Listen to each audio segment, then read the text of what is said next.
Unidad 4. Instalaciones sanitarias sustentables.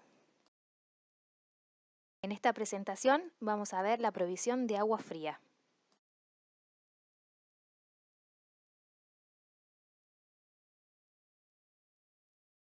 El agua que recibimos en los domicilios sufre una larga transformación que realiza generalmente una empresa prestadora del servicio.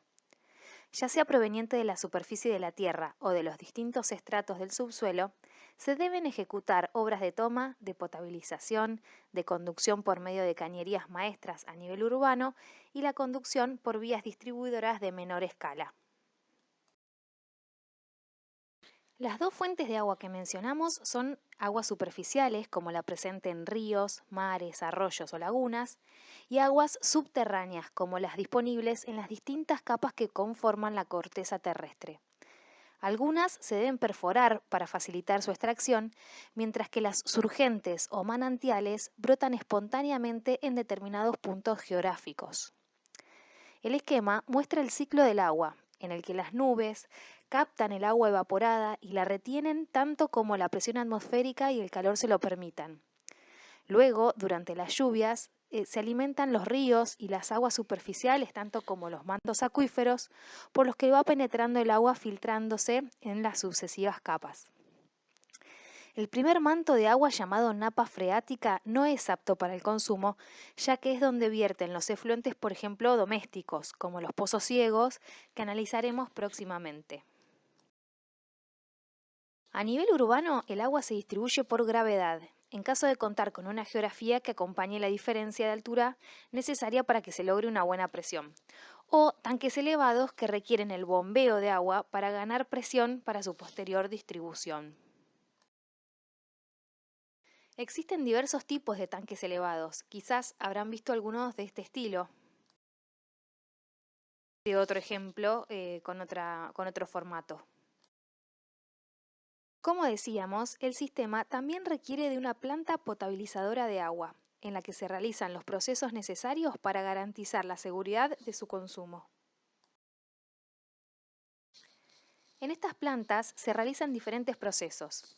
Durante el proceso de coagulación, las partículas y residuos de agua, como pueden ser agua, algas o plancton, se reúnen en partículas sólidas más grandes. Estos flóculos descienden al fondo del tanque de sedimentación, quedando en la superficie el agua lista para el proceso de filtrado. Durante el proceso de filtrado, el agua es conducida a través de un medio poroso, como arena o carbón, con la finalidad de remover las partículas sólidas suspendidas en el agua una vez y además a la vez se clarifica. Finalmente, en la fase de desinfección, se eliminan los organismos y agentes patógenos causantes de enfermedades y el agua queda lista para su empleo. Antiguamente, el requerimiento de agua en las ciudades se satisfacía conduciendo el descenso del agua desde la montaña por medio de estas magníficas obras de ingeniería llamadas acueductos. Este es el caso del acueducto de Segovia, en España, que conduce las aguas del manantial de una sierra cercana a 17 kilómetros de la ciudad. Primero el agua se acumula en una cisterna en altura para ser conducida luego por un canal de sillares hasta una segunda torre llamada Casa de Aguas, donde se decanta y desarena para continuar su camino. Después recorre 813 metros con una pendiente del 1% hasta el Alcázar, que es la denominación de la fortificación del palacio, alrededor de la cual se asentaba la ciudad. Es ahí donde hace este giro, donde salva la diferencia de altura entre la pendiente y el nivel de la ciudad con estos grandes arcos de piedra. Actualmente, la distribución del agua se hace mediante caños de polietileno de alta densidad, que van enterrados y constituyen una parte de las obras de infraestructura. Se utiliza maquinaria para ganar las diferentes profundidades que requiere la pendiente de la cañería. Si el agua no está en movimiento, la altura que alcanza en los edificios es la misma que en los tanques de distribución, por el principio de vasos comunicantes. A este nivel se lo denomina nivel hidrostático o estático. Sin embargo, al producirse la circulación, el agua debe vencer resistencias que implican pérdidas de carga, alcanzando un nivel más bajo, llamado nivel piezométrico. Este nivel va a ser variable según el consumo. Cuando el consumo es bajo, por ejemplo a la noche, el caudal que circula es menor y la fricción disminuye, por lo tanto tiende a subir el nivel. Lo contrario ocurre de día, cuando se incrementa el consumo. Por eso se determina un nivel máximo y un nivel mínimo. El nivel mínimo se mide en metros de columna de agua, que es la altura a la que alcanza a elevarse el agua adentro de una cañería, naturalmente, sin más presión que el nivel piezométrico. Las formas de distribución que vamos a ver en esta presentación son básicamente distribución directa y distribución indirecta. La distribución directa es aquella que alimenta directamente los artefactos y la indirecta es la que va a necesitar una acumulación de agua en un tanque. La alimentación directa es cuando no tengo un tanque de reserva de agua y tampoco tendré un artefacto a una altura mayor de 5 metros con respecto del nivel de la acera. Esto solo es posible en casas de poca altura. Es recomendable alimentar con agua corriente directa la canilla de la cocina, el lavatorio y una canilla de servicio. Para el resto de los usos, el agua corriente se acumula en el tanque de reserva, ubicado al menos a 2 metros más elevado que el artefacto más alto, que suele ser el de la ducha. Cuando la alimentación es indirecta, es decir, que tengo un tanque de reserva de agua elevado, la altura de dicho tanque debe cumplir con algunos requisitos en base a la presión mínima disponible. Si la presión mínima es de hasta 8 metros de columna de agua, puedo alimentar el tanque de reserva hasta 4 metros sobre la presión mínima. Es decir, la alimentación del tanque podrá estar a una altura máxima de 12 metros. Si la presión mínima es de más de 8 metros, la conexión del tanque de reserva debe efectuarse a 5 metros debajo del nivel de presión máximo. Una opción para acumular agua en planta baja es presurizarla mediante la colocación de un tanque hidroneumático, que es un tanque rígido de hierro galvanizado en el que se mantiene un volumen de aire comprimido. Cuando se abre una canilla y la presión en el tanque desciende, el aire se expande como un resorte y la presión es compensada con un presiostato. En ocasiones puede ser necesario contar con un tanque de bombeo. Puede ser cuando la presión de agua en la vereda es baja o cuando la altura del tanque de reserva sea muy alta. Un tanque cisterna o de bombeo es igual a un tanque de reserva elevado y su capacidad está en el rango de 1/3 a 1/5 de la reserva necesaria de agua. El funcionamiento armónico de estos tanques requiere de un flotante automático en el tanque de reserva, que activa el bombeo cuando el nivel ha descendido, y un flotante en el tanque cisterna que comenzará a descender a medida que el agua se eleva, permitiendo el ingreso del agua de red cuando la boya del flotante cae. En la figura de la derecha se observa un corte describiendo la conexión de agua a un tanque en un subsuelo.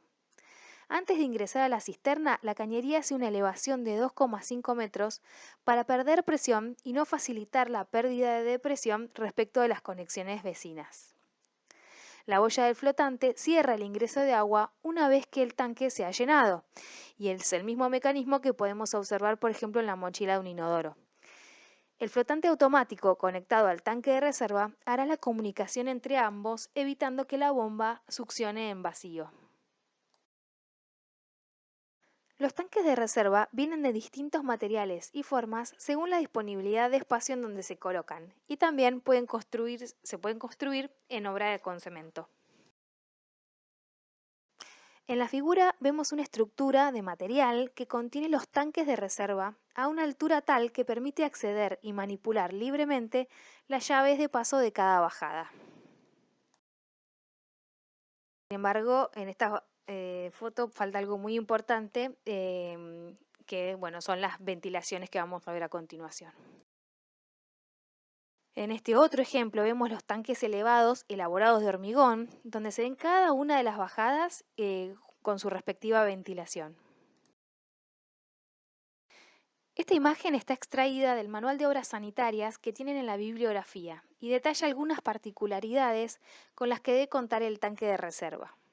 Por ejemplo, cuando el tanque tiene más de 4.000 litros, tiene que estar dividido por la mitad y ambas bajadas independizadas mediante llaves de paso, de manera de poder cerrar una para el mantenimiento y utilizar la otra. El fondo de los tanques debe tener una pendiente de 1 en 10 hacia la salida, y el ángulo entre la pared y el fondo tiene que estar redondeado con un chaflán para matar ese filo en el que puede acumularse suciedad. Los tanques deben tener una tapa superior hermética. También llevan una cañería de ventilación que se ve dibujada en verde para garantizar que no se produzcan presiones negativas o vacío en el tanque cuando el consumo de agua hace que descienda el nivel en el mismo. Se debe poder acceder a las bajadas y a las llaves de paso mediante una plataforma que cuente con baranda y escaleras fijas. Cuando la cañería de alimentación no sea exclusiva del tanque, debe llevar una llave de paso exclusa para limitar el llenado del tanque.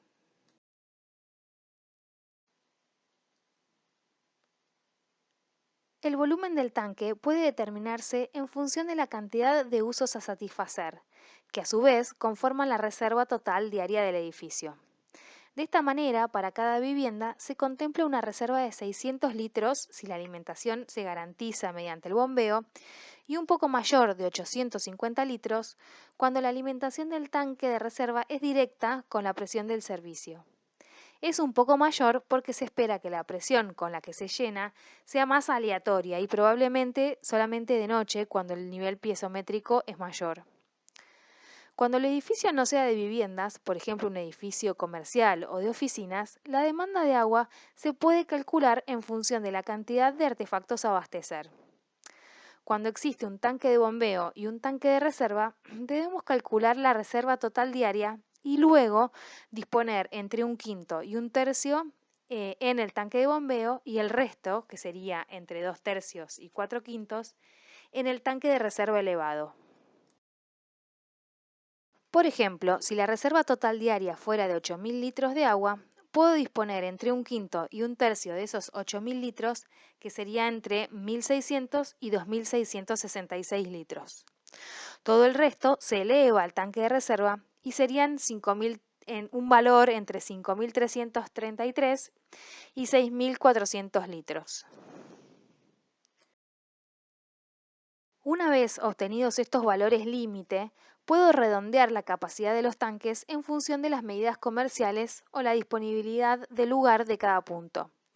De cualquier manera, la suma de la capacidad de ambos tanques deberá ser igual o mayor a la reserva total diaria. En este caso, la suma deberá ser igual o mayor a 8.000 litros.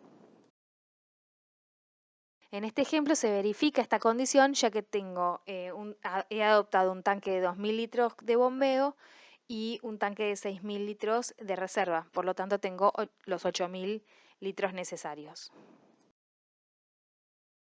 En cuanto a los materiales de las cañerías, hay varios materiales aprobados. Pueden ser cañerías metálicas, de latón, hierro galvanizado o hidrobronce. El plomo ya no se utiliza, salvo para alguna reparación, porque cuando las cañerías se corroen, el plomo puede filtrarse en el agua e ingerirse, y esto tiene un efecto nocivo en la salud. Desde hace ya más de 20 años se ha popularizado el uso de cañerías de polipropileno, con varias ventajas como su costo reducido, facilidad de armado, ausencia de corrosión e inalterabilidad del agua. La unión se realiza fundiendo el material con una herramienta que calienta macho y hembra a unir mediante una resistencia eléctrica que cuenta con dos boquillas de un diámetro preciso del macho y la hembra y a una temperatura también controlada. Es la imagen que está en el centro de la diapositiva. Luego estas dos piezas se encastran y al enfriarse quedan soldadas de manera irreversible. Esta es la llamada termofusión, que no requiere adhesivos químicos ni mecánicos. Los materiales vienen en distintos tamaños con muchas piezas de conexión. Cada elemento o cada pieza puede comprarse del diámetro que se necesita y en el catálogo podemos ver toda la oferta que hay disponible con sus especificaciones. Podemos encontrar tanto piezas de unión de las cañerías en fusión-fusión como uniones mixtas con roscas y para unir con otro tipo de materiales. También tenemos ramificaciones, codos y llaves de paso. Las que veíamos anteriormente en color rojo son las cañerías Hydro-Test de Saladillo, mientras que estas verdes son marca Aquasystem. Luego tenemos las llaves de paso, que son para cerrar la circulación del agua. La más sencilla es la llave a válvula suelta, que es el mismo principio que una canilla común, donde el vástago desciende sellando con un cuerito el orificio por donde va a pasar el agua. La llave esférica tiene en su interior una esfera con una perforación cilíndrica. Esta esfera gira sobre su eje perpendicular a la cañería y al girar 90 grados el actuador, que es la manija, ¿no?, con la que activo la llave de paso, la parte ciega de la esfera va a impedir el paso del agua. La llave esclusa cierra el paso de agua haciendo descender un elemento vertical que va cerrando progresivamente la luz de la cañería como si fuera una compuerta. Este tipo de cierre permite regular el flujo y no genera golpes de ariete o sobrepresión, que es la que se produce en las cañerías al cortar abruptamente el paso de agua. Las válvulas antirretorno tienen como fin permitir el flujo de agua en un sentido, pero impedir su retorno en dirección contraria. En cañerías de provisión de agua se usan principalmente aguas abajo de equipos de bombeo para evitar el daño que podría producirle a las bombas el retorno de agua con elevada presión propia de la altura, ¿no? También se pueden usar en cañerías de desagüe para evitar el retorno al artefacto de las aguas residuales. El dimensionado de las cañerías debe asegurar que puedan utilizarse los artefactos, estimando que el caudal necesario de una vivienda es 0,2 litros por segundo y que el tanque de reserva se debería poder llenar en un tiempo entre 1 y 4 horas. Para realizar el cálculo, vamos a utilizar una tabla como esta. En el cuerpo de la tabla se indica el caudal de agua que circula, es decir, la cantidad de litros por unidad de tiempo. Las diferentes columnas corresponden al diámetro de la cañería estándar, que es la que voy a poder ir a comprar a la casa de sanitarios. Las filas corresponden a la presión disponible del agua y la unidad es en metros de columna de agua. Ahora debemos determinar cuál es la presión disponible y qué caudal necesitamos para poder saber qué diámetro de cañería adoptar. La presión disponible se calcula de la siguiente manera. Conociendo la presión con la que llega el agua corriente a nivel de la vereda y la altura del tanque de reserva, la presión disponible es igual a la presión del nivel de la vereda, menos la presión utilizada para elevarse al tanque de reserva. Ahora calculo el caudal. Como decíamos, el caudal es la cantidad de agua que circula en una unidad de tiempo, en este caso segundos.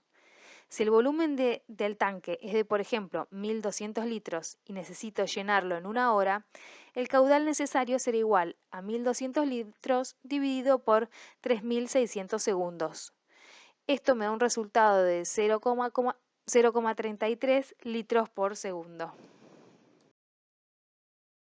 Entonces, en este ejemplo, para 2 viviendas necesito un tanque de 1.200 litros. El agua corriente llega con una presión de 11 metros de columna de agua y la altura de alimentación del tanque por proyecto me queda en 6,30 metros de altura. La presión disponible será de 4,70 metros de columna de agua y el caudal necesario para llenar el tanque en 1 hora será de 0,33. Entonces entro a la tabla con la presión disponible que es de 4 metros y leo que el caño de 0,013 metros de diámetro, no me será suficiente para el caudal que necesito. Por eso paso al siguiente caño, que es el de 3/4 de pulgada o 0,019 metros de diámetro, que es el que me va a permitir llenar un tanque a esa altura en 1 sola hora. Ahora vemos otro ejemplo, donde con las mismas condiciones de proyecto tengo una presión disponible a nivel de la vereda menor que en el caso anterior. Como en este caso hay poca presión disponible, decido colocar un tanque de bombeo. Ahora vuelvo a calcular en las mismas condiciones de presión de 8 metros a nivel de la vereda y como el tanque está a 2 metros por debajo del nivel de la vereda, mi presión disponible será de 10 metros de columna de agua. El caudal necesario es de 0,33 litros por segundo, ya que sigo haciendo el cálculo para la reserva total diaria de la demanda de agua. Y hallo que con un caño de media pulgada de diámetro, es decir, de 0,013 de diámetro, puedo satisfacer la cantidad de litros por segundo necesarios para llenar el tanque en una hora. Acá vemos nuevamente un corte de la conexión donde se indica que si el diámetro de alimentación del tanque cisterna, que se ubica en el subsuelo, fuera igual o mayor a 0,032 metros de diámetro, debo colocar un sifón invertido para no perjudicar el suministro de agua a los vecinos. En este ejemplo, el agua pasa luego a un sistema de filtros que se une con una bajada del tanque, pero esta situación no es la más común en todos los casos. Normalmente se alimenta directamente el tanque de bombeo, que luego, mediante una bomba, alimenta el tanque de reserva. El diámetro de la cañería será de un rango mayor al de la alimentación de la cisterna. Con respecto a las bajadas desde el tanque, podrá ser una o más de una, coincidentes con la ubicación de los locales que alimenta cada una de las bajadas. El diámetro de las cañerías de bajada se determina obviamente en función del tipo y la cantidad de artefactos que se van a alimentar. Para eso utilizaremos esta tabla, donde tenemos los usos en la primera columna de agua fría, en el centro la sección del caño y a la derecha la demanda para agua caliente, que es siempre un poco menor que para agua fría, para el mismo local de artefactos. Atención que la unidad del caño es en sección, en centímetros cuadrados, no es en diámetro. Sección es la superficie de la sección interior del caño y su unidad es el centímetro cuadrado. El diámetro es la distancia máxima entre dos puntos dentro del conducto y la unidad es en metros. También existe una relación entre las secciones del caño y el diámetro que satisface esa sección. Esta equivalencia la tenemos en esta tabla. También debemos calcular el caño colector de las bajadas del tanque de reserva. Si tengo dos bajadas, el diámetro se determina adoptando, mediante la tabla anterior, el caño que corresponde a la suma de las secciones en centímetros cuadrados de las dos bajadas. Si tengo tres bajadas o más, el diámetro del caño colector corresponde a la sección de la bajada con mayor sección más la semisuma de las secciones del resto de las bajadas. Para los que no hayan llegado a este punto, la semisuma es la suma del resto de las bajadas dividido 2. Los ruptores de vacío son aperturas en la cañería que garantizan una presión neutral para que el agua circule con un flujo homogéneo. Si no hay ruptores de vacío, la columna de agua empieza a descender cuando se abren las canillas. Se produce una presión negativa en la parte superior del caño y esta dificulta la normal circulación del agua. Esta apertura en la cañería se debe dar a mayor altura que la ventilación del tanque de reserva para evitar que salga agua por este orificio. Y el diámetro de la cañería del ruptor de vacío será de 1, 2 o 3 rangos menor al de la bajada a la que está ventilando, dependiendo el largo, la altura de las bajadas, según los datos que aparecen en la diapositiva. En esta figura tenemos una planta de un tanque de reserva donde se pueden ver bien los dos tanques con las bajadas y cómo se distribuyen esas bajadas en la planta para hacerlas coincidir con los locales que van a alimentar. Y en este corte podemos ver esta misma información con otra visualización, pero siempre, como vemos, se indica claramente qué es lo que va a alimentar cada una de las bajadas, cuál es la sección, Si sube o si baja lo voy a determinar si tiene un circulito o dos circulitos alrededor del número. Bueno, varias cosas más. Este sería un ejemplo de un plano de instalación de agua. El fin de la presentación. Muchas gracias por tu atención.